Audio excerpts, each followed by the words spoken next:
Identity ১ পর্ব ১ লেখিকা নুসরাত জাহান। গল্পটি সম্পূর্ণ বিটিএস নিয়ে, তাই যারা বিটিএস পছন্দ করে না তারা স্কিপ করতে পারেন। আর যারা পড়বেন আশা করি আপনাদের কাছে কয়েক পর্ব পড়ার পর অনেক ইন্টারেস্টিং লাগবে। গল্পের সব কিছুই কাল্পনিক। বর্তমানে হাইপ কোম্পানির মধ্যে সবচেয়ে বড় গ্রুপ হলো বিটিএস। এছাড়া হাইপের অধীনে ছোট বড় আরও অনেক গ্রুপই রয়েছে। 3 দিন পর একটা পারফরমেন্স আছে। এই পারফরমেন্সে যা ভালো পারফর্ম করবে, টপ 10 পজিশনের মাঝে আসতে পারবে, তার 6 মাস পরে বিহাইভস কম্পিটিশনে কোনো রকম অডিশন ছাড়া পার্টিসিপেট করতে পারবেন। বিটিএস, ব্ল্যাকপিঙ্ক, এক্সাইপিং, টিএক্সটি, এক্সো এর মতো বড় গ্রুপ সহ অনেক ছোট গ্রুপও জয়েন করবে। এই জন্য এখন সবার লক্ষ্য আগামী 3 দিন পর ভালো পারফরমেন্স করে টপ 10-এর মাঝে আসা। কিন্তু 3 দিনের মধ্যে কোনো গ্রুপ মেম্বারের ইনজুরি হলে শেষ হওয়ার পুরো টিম ডিসকোয়ালিফাই হয়ে যাবে। সকাল 9:38, 3 দিন পর পারফরমেন্স থাকায় বিটিএস মেম্বাররা সবাই একটা মাল্টি স্টোরি হাউসে আছে। তারা আগামী 6 মাস এখানেই থাকবে। দীর্ঘক্ষণ ডান্স প্র্যাকটিস করার পর সবাই গোল হয়ে বসে রেস্ট নিচ্ছে। এমন সময় আরাম এসে বলল, কোম্পানি থেকে কল এসেছিল, বলল আমাদের সিকিউরিটির জন্য নাকি নতুন লোক রাখা হয়েছে। জিমিন বিরক্ত হয়ে বলল, এতগুলো বডিগার্ড থাকার পরও আবার নতুন করে বডিগার্ড রাখার কী দরকার? আরাম বলল, আমি একবারও বলিনি আমাদের জন্য বডিগার্ড রাখা হয়েছে। আরামের কথায় সবাই যেন কিছুটা অবাক হলো। ভি বলল, আপনি তো এইমাত্র বলেন হিয়ং, আমরা সবাই শুনলাম।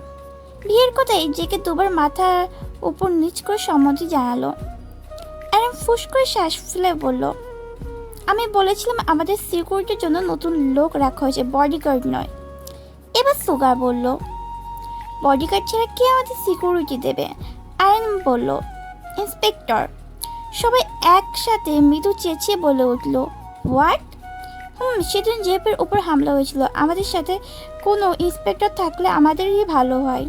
জিন নিজের 2 হাত আর তার চেহারা রেখে বলল, হ্যাঁ, আসুক ইন্সপেক্টর। এই বডিগার্ডের ওপর আমার ভরসা নেই। কোথাও এসে এদের কারণে আমার এত হ্যান্ডসাম চেহারাটা নষ্ট না আবার হয়ে যায়। এমনটা সিরিয়াস টাইমে জিনের এমন কথা শুনে আরেম পারতেছে না পেট ফেটে হাসি বের করে দিতে। কিন্তু জেপের বোধ হয় নিজেকে আটকাতে সম্ভব হলো না। সে সবার সামনে হাত তালি দিয়ে জোর করে হেসে ফেলল। সাথে বাকিরাও এবার যোগ দিল। হাসি থামিয়ে জাঙ্কুক সিরিয়াস ভঙ্গিতে বলল, হ্যাঁ, তাছাড়া বড় কোনো হামলা হলে আমাদের বডিগার্ডরা সেফটি দিতে পারবে। তখন জিমিন মজা করে জেকে বলল, কেন, তুমি আছো না আমাদের বডিগার্ড? তোমার বডিতে দেখে শত্রুরা এমনিতে পালিয়ে যাবে। জিমিনের কথায় সবাই হেসে ফেলল। জেকে বলল, তুমি আমাকে বডিগার্ড বানাতে চাচ্ছ? জিমিন বলল, হ্যাঁ, কারণ তোমার এই শক্ত বডি যদি আমাদের সেভ করতে না পারে তাহলে এই বডির সম্মান নষ্ট হয়ে যাবে। সবাই আবারও হেসে ফেলল।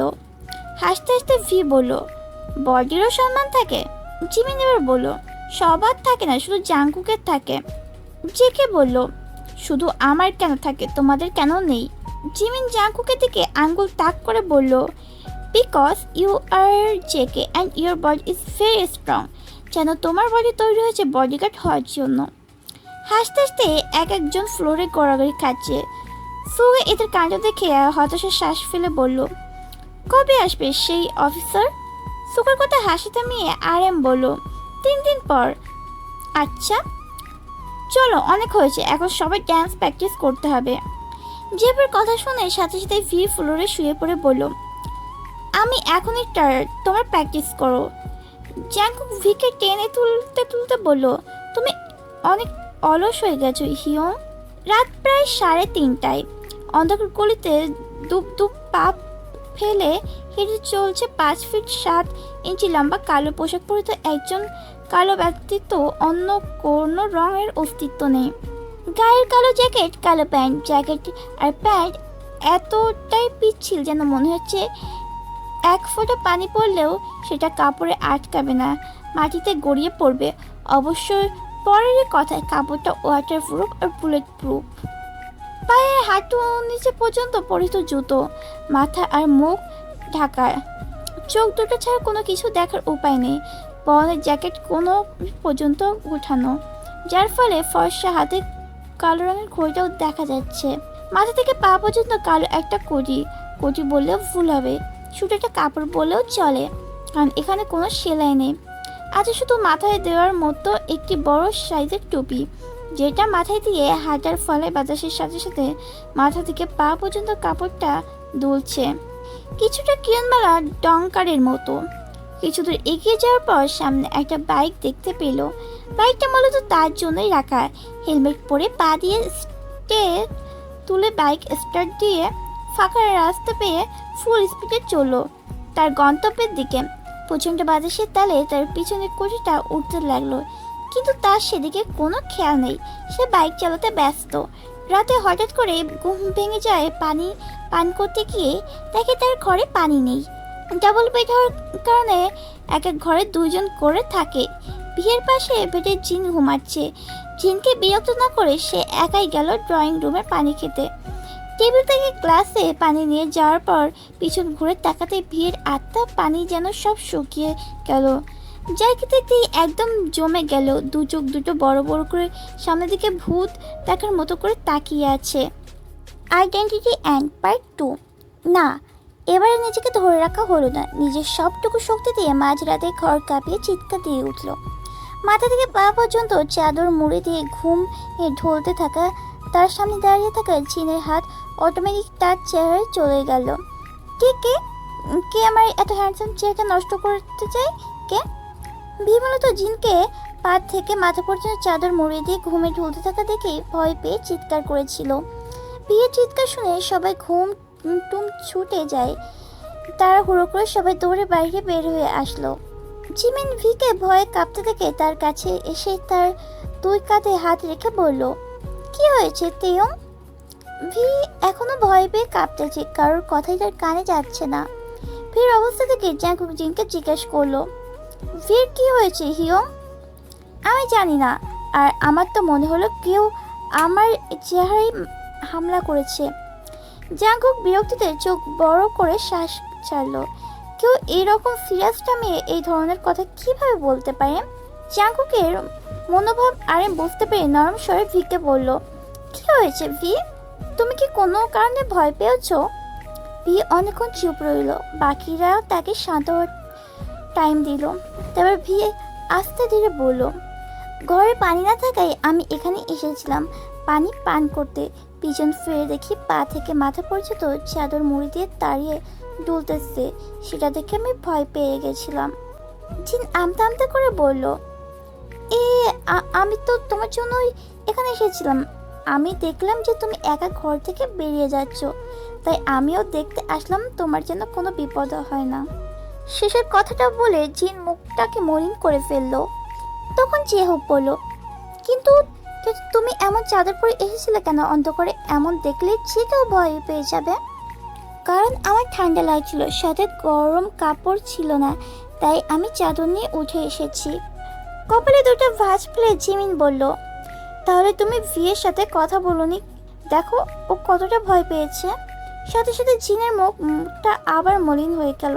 তারপর অপরাধী গলায় বলল, আমার ভিকে ভয় দেখানোর ইচ্ছা ছিল না, আমি ব্যাস ঘুমের ঘরে ছিলাম। পরিস্থিতি সামলাতে সুগা বলল, আচ্ছা অনেক হয়েছে, এখন সবাই ঘুমাতে যাও। এরপর সবাই চলে গেল, কিন্তু জিনকে এক জায়গায় দাঁড়িয়ে থাকতে দেখে আরে মিশে নরম গলায় পড়ল, কি হয়েছে? এখনই দাঁড়িয়ে আছো কেন তুমি? আমার ভিকে ভয় দেখানোর উদ্দেশ্য ছিল না, আমি তো ওর ভালোর জন্য এসেছিলাম। আরেম জিনের কাঁধে হাত রেখে বলল, আমি জানি, এখন ঘরে গিয়ে ঘুমাও। তারপর জিন মাথা হালকা উপর নিচে নাড়িয়ে ঘরে চলে গেল। 4:45 বাইক চালানোর পর বাইকটা এসে থামলো এটা ডুপ্লেক্স বাড়ির গেটের সামনে। সেখানে আগে থেকে দাঁড়ানো ছিল একটা কালো কুচকুচে গাড়ি। তারা মূলত এরই অপেক্ষায় ছিল। বাইক থেকে নামার সাথে সাথে গাড়ি থেকেও নেমে আসলো সেম পোশাক পরিহিত আরও 4 জন। পোশাকে একটু ভিন্নতা নেই, ভিন্নতা আছে শুধু হাতের ট্যাটুতে।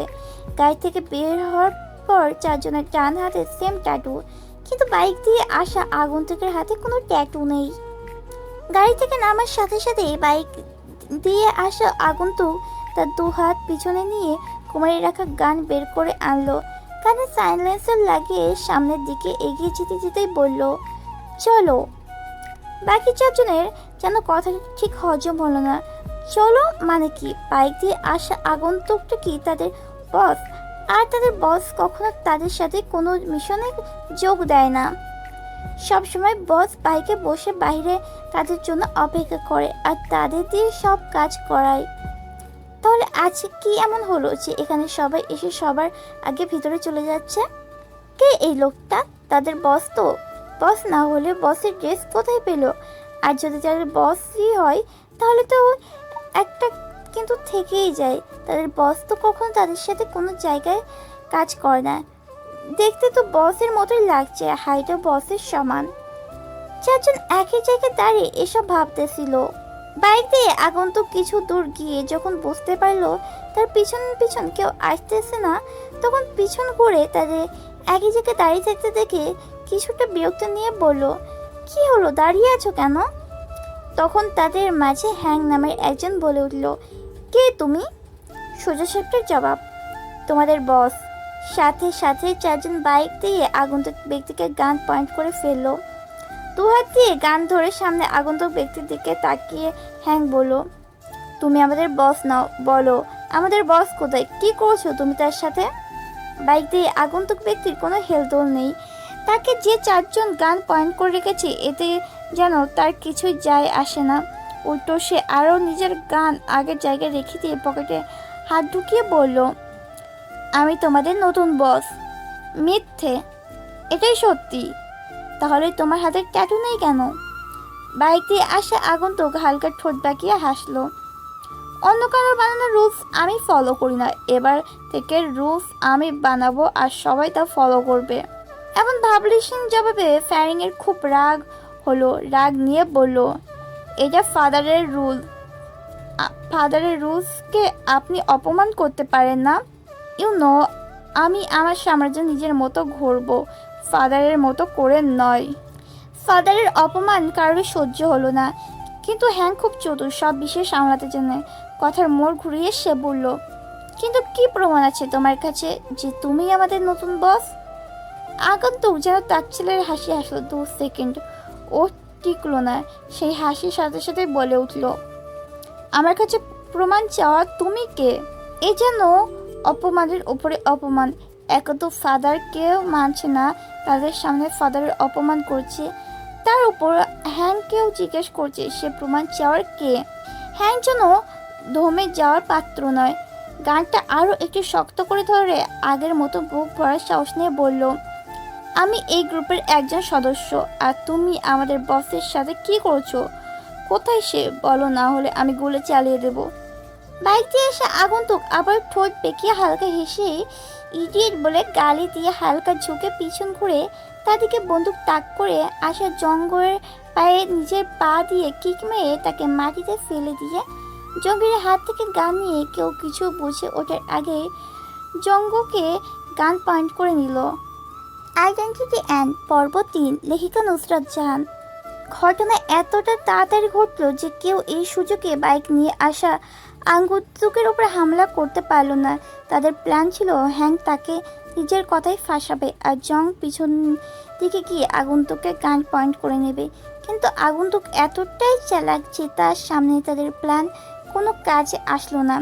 এদিকে আগন্তুক তাদের তাচ্ছিল্য করে বলল, শুনেছিলাম তোমরা নাকি অনেক পাওয়ারফুল।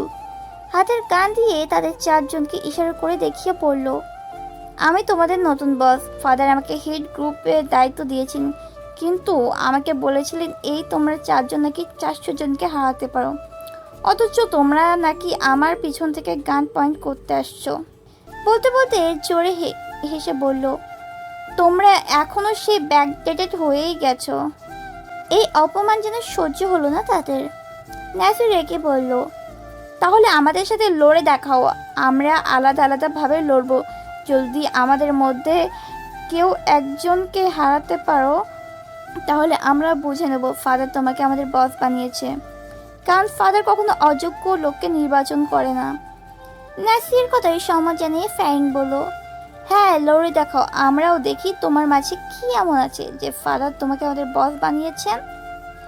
আগন্তুক ব্যক্তিটি এবার গগন ফাটি হেসে বলল, যেন সারা দুনিয়াকে সাথে নিয়ে হাসছেন। দুই হাত পকেটে রেখে হাসতে হাসতে যেন পিছন দিকে হেলে যাচ্ছেন। মনে হচ্ছেন তার জীবনে এমন জোকস আর কখনো শুনেনি। তাকে নাকি এর চ্যালেঞ্জ করে। কত বড় বোকার দল সেটা তো এদের কাছেই প্রমাণ পাওয়া যাচ্ছে। আবার এর নাকি সবচেয়ে ডেঞ্জারাস কাজ করে। How funny. হাসি থামিয়ে নিচে পড়ে থাকা জঙ্গকে চোখের ইশারায় তার টিমের কাছে যেতে বলল। জঙ্গ সাথে সাথে উঠে চলে গেল। আলাদা আলাদাভাবে আসতে হবে না, সবাই একসাথে আসো। বলতে বলতে পকেট থেকে ফোন বের করে কাউকে কল দিলে ফোন কানে ধরলো। হ্যাঁ, কিছুটা অবাক হয়ে বলল, সবাই একসাথে? তখন এই উপাস থেকে কল রিসিভ হতে আগন্তুক হালকা ঠোঁট এক সাইডে বাঁকিয়ে বলল, হ্যালো ফাদার, আমি যদি আজ আপনার 4 জন বিশ্বস্ত সদস্যকে মেরে ফেলি তাহলে আপনার কোনো সমস্যা নেই তো? ফোনের ওপাশে থাকা লোকটি যেন কিছুটা আটকে উঠে বললেন, আমি তোমাকে একটি মিশনে পাঠিয়েছি, ওদের সাথে ঝামেলা করতে নয়। আগন্তুকটি ভাবলেশীনভাবে বলে উঠল, কি করব ফাদার বলুন? ওরা আমার শক্তি নিয়ে দ্বিধায় ভুগছে, আমাকে বস হিসেবে মানতে নারাজ, তাই আমাকে ওদের সাথে লড়ে শক্তি প্রমাণ করতে হবে। এই কথা বলে আবারও ঠোঁট বাঁকিয়ে হেসে উঠল। চোখটার সামনে দাঁড়ানো 4 জনের দিকে নিবদ্ধ। 2 ভ্রু উপরে তুলে পড়ল। আর আপনি তো জানেন ফাদার, আমি কাউকে সেকেন্ড চান্স দেই না, তাই আপনাকে বলে রাখলাম। অপর পাশ থেকে ফাদারকে কিছু বলার সুযোগ না দিয়ে কল কেটে ফোন পকেটে ঢুকিয়ে রেখে আবারও সামনে দাঁড়িয়ে থাকা 4 জনের দিকে তাকিয়ে ফিল্ম স্টাইলে স্মাইল দিল। ম্যাক্সের আড়ালে থাকায় তা দেখা না গেলেও জং আগন্তুকে চাহনি থেকে এতক্ষণ কথা শুনে সে ঢোক গেল। হ্যাং বলল, তাহলে শুরু করা যাক। শিওর। সবাই যার যার কান যার যার কোমরে রেখে দিল, কারণ সবার পোশাকই বুলেট প্রুফ, তাই কানের এখানে কোনো প্রয়োজন নেই। তারপর সামনে এগিয়ে গিয়ে 4 জন ঘিরে ধরল সে আগন্তুককে। আগন্তুকের কোনো হেলদোল নেই, সে যেন অপেক্ষায় আছে তাদের পরবর্তী পদক্ষেপ দেখার জন্য। সর্বপ্রথম হাত উঁচিয়ে ফ্যারিংকে আঘাত করবার চেষ্টা করলো। করতে আগন্তুক নিচু হয়ে ঝুঁকে বাম হাত রাস্তায় রেখে ডান হাত দিয়ে সবার পায়ে আঘাত হানলো। সাথে সাথে সবাই নিচে পড়ে গেল। হ্যাং মাটি থেকে হাত পা দিয়ে আগন্তুককে আঘাত করতে চায়, কিন্তু তার আগে আগন্তুক হ্যাংয়ের পা ধরে বাম দিকে মুচুর দিয়ে তার ডান পায়ের গোড়ালির দ্বারা হ্যাংয়ের হাঁটুতে আঘাত করলো। হ্যাং গগন ফাটিয়ে চিৎকার দিয়ে উঠে মনে হয় হাঁটুর কাছে হাড়গুলো থেকে সরে গিয়েছে। হ্যাংয়ের এই অবস্থা থেকে ন্যাসি আর ফ্যারিং অত্যন্ত রাগ আগুন থেকে 2 সাইডে দিয়ে তার উপরে বার করে, কিন্তু 2 হাত দিয়ে তাদের দুজনকে আঘাত করে ব্লক করে দেয়। তারপর প্রথমে 2 হাত দিয়ে একই সাথে ন্যাসি আর ফ্যারিংয়ের পকেটে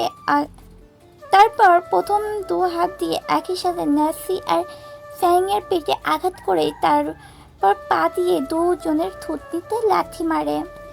2 জনের থুতনি ফেটে রক্ত বের হয়ে যায়। 2 সেকেন্ড থেমে থেকে তারা আবার আগন্তুকের উপরে হামলা করে। এবার আগন্তুক ন্যাসির ঘাড়ে 2 হাত দিয়ে ধরে তাকে ঘুরিয়ে তার পিঠের উপর দিয়ে তুলে নিচে ছুঁড়িয়ে ফেললো। ব্যথায় ন্যাসির নাক মুখ কুঁচকে ফেলে। কিন্তু ফ্যারিংয়ের এর সাথে বেশ কিছুক্ষণ ফাইট করা হলো। ফ্যারিং আগন্তুককে 2-1টা আঘাত দিতে সক্ষম হলো, কিন্তু তেমন গভীর কোনো আঘাত নয়। জং হ্যাংকে ধরে বসে আছে। জং বরাবর একটু ভীতু টাইপের। ফ্যারিং মাটিতে লুটিয়ে পড়া আগন্তুককে জংকে ইশারায় বলে, তুমি আসবে না নাকি? জং বুকে সাহস নিয়ে এগিয়ে আসতে যায়, কিন্তু হ্যাং তাকে আটকে দিয়ে নিজের হাতের উপর ভর দিয়ে উঠে আসে। হ্যাংয়ের পায়ে হাড় নিশ্চিত ভেঙে গেছে, কিন্তু তারপরেও হ্যাংয়ের জেদ থেকে আগন্তুককে হালকা হেসে বলে, দম আছে। হ্যাং হাঁটতে পারতেছে না, তবুও অনেক কষ্ট করে এসে আগন্তুকের উপরে হামলা করতে চায়, কিন্তু এবারেও তার সাথে সেম ঘটনা ঘটল। আগন্তুক হ্যাংয়ের হাত উল্টো করে নিয়ে শৈলে সবটুকু শক্তি প্রয়োগ করে চাপ দিতে হাড় ভাঙার শব্দ হয়। এবার হ্যাং চিৎকার করে দিয়ে উঠল। হ্যাংয়ের চিৎকারে জং বসে থাকতে পারে না, উঠে এসে আগন্তুকের পিঠে বরাবর লাথি মারে। লাঠির কারণে আগন্তুক হ্যাংয়ের কাছ থেকে কিছু দূরে সরে যায়। সাথে সাথে হ্যাং মাটিতে পড়ে যায়। জংকের চোখে পানি চলে আসে। জঙ্গের চোখে পানি চলে আসে। হ্যাংয়ের এই অবস্থা দেখে হ্যাং তাদের গ্রুপের সব থেকে সাহসী ছিল, যে কখনো বিপদের সবার আগে হ্যাং ঝাঁপিয়ে পড়ে। জং একটু ভিতর টাইপের, সেই জন্য ন্যাসি ফ্যাংয়ের কাছ থেকে অনেক কথা থেকে শুনতে হয়, কিন্তু একমাত্র হ্যাংই তাকে সবসময় প্রোটেক্ট করে। কিন্তু এখন চোখের সামনে সে হ্যাংয়ের এমন অবস্থা দেখে নিজেকে সামলে রাখতে পারলো না। দৌড়ে গিয়ে হ্যাংয়ের মাথা মাটি থেকে তুলে কান্না ফেটে কণ্ঠে বলে উঠল, হ্যাং হ্যাং তুমি ঠিক আছো হ্যাং? আগন্তুকের জংয়ের কাহিনী দেখতেছিল। এই সুযোগে ন্যাসি নাইফ বের করে আগন্তুকের উপরে ছুঁড়ে মারে। নাইফে দিয়ে আঘাত করার ইচ্ছে তার কোনো কালেই ছিল না, কিন্তু হ্যাংয়ের এই অবস্থা থেকে নিজেকে আর ধরে রাখতে পারল না। কিন্তু আগন্তুক নিখুঁতভাবে পিছনের দিকে হালকা হেলে নাইফের আঘাত থেকে বেঁচে গেল। জং তার কুল থেকে হ্যাংয়ের মাথা আস্তে করে নামিয়ে চোখের পানি হাত দিয়ে মুছে উঠে আসলো। আগন্তুকের থেকে বদলে নিতে সমস্ত ভয় ডর যেন উবে গেল। এক মুহূর্তের জন্য চোখে যেন আগুন ঝরে পড়ছে তার। ন্যাসি আর ফ্যাং একবার নিচে পড়ে থাকা হ্যাং আর বুকে থেকে তাকিয়ে তারা উঠে আসলো পুনরায়। আগের মতো করে আগন্তুককে 3 দিক থেকে ঘিরে ধরলো। শিকারী চোখে তার আগন্তুকের দিকে তাকিয়ে আছে। আগন্তুক যেন মজা পেল এদের এমন চাহনি দেখে। তারপর আবার তাদের মাঝে অনেকক্ষণ ধরে ফাইট হলো। হ্যাংয়ের শুধু হাত আর পা ভেঙে গেছে। জঙ্গের নাক মুখ ফেটে রক্ত বের হচ্ছে, কিন্তু শরীরে কোনো হাড় ভাঙেনি। ন্যাসির পিঠে অনেক আঘাত পেয়েছে, হয়তো মেরুদণ্ডের হাড় প্রচণ্ড আঘাত পেয়েছে। ফ্যাংও পায়ে অনেক ব্যথা পেয়েছে, কিন্তু নিচের পায়ে উঠতে পারতেছে না। তাছাড়া ভিন্ন ভিন্ন জায়গায় আঘাত পেয়েছে, কিন্তু আগন্তুকের শরীরে তেমন বিশেষ কোনো আঘাত নেই। 3 জন মাটিতে পড়ে ব্যথায় গোঙাচ্ছে, সবাই সজ্ঞানে আছে। আগন্তুক যখন বুঝলো এদের খেল খতম করার পালে এসে পড়েছে, তখন হ্যাংয়ের দিকে এগিয়ে গেল। হ্যাং সেই এখনও চেতনা হারিয়ে ফেলেছে, কিন্তু আগন্তুক এতক্ষণ এটা বুঝে গেছে এই ছেলেটা গ্রুপের শক্তি, যেন সবার প্রাণ এই ছেলেটাতে আটকে আছে। ছেলে তাকে আঘাত করার সময় দেখেছেন ছেলেটা থেকে যেন বাকিরাই কষ্ট বেশি পেয়েছেন, আর তার তো মানুষকে কষ্ট দিতে খুব বেশি ভালো লাগে। তাই সে হ্যাংয়ের কাছে গিয়ে তার ডান পা হ্যাংয়ের গলার মধ্যে রেখে ডান হাতের কোণে হাঁটুর উপর রেখে ভর দিয়ে রাখে। দূর থেকে ফ্যাং চিৎকার দিয়ে কান্না করে বলে, হ্যাং হ্যাং হ্যাংকে প্লিজ ছেড়ে দিন প্লিজ।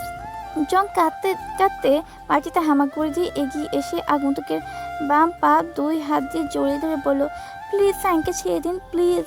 হ্যাংয়ের কিছু করবেন না প্লিজ, আমাকে মেরে ফেলুন, তবু হ্যাংকে ছেড়ে দিন প্লিজ, আমি আপনার কাছে ভিক্ষা চাচ্ছি।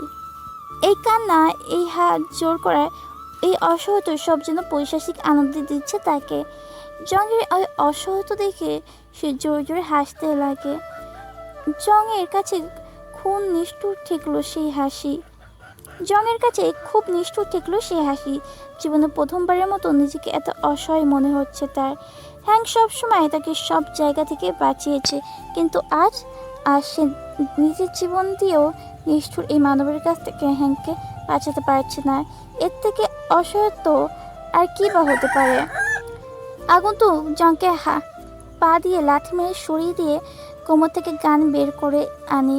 বুলেট প্রুফ জ্যাকেট হওয়ায় সে সোজা হ্যাংয়ের মাথার দিকে গান তাক করে।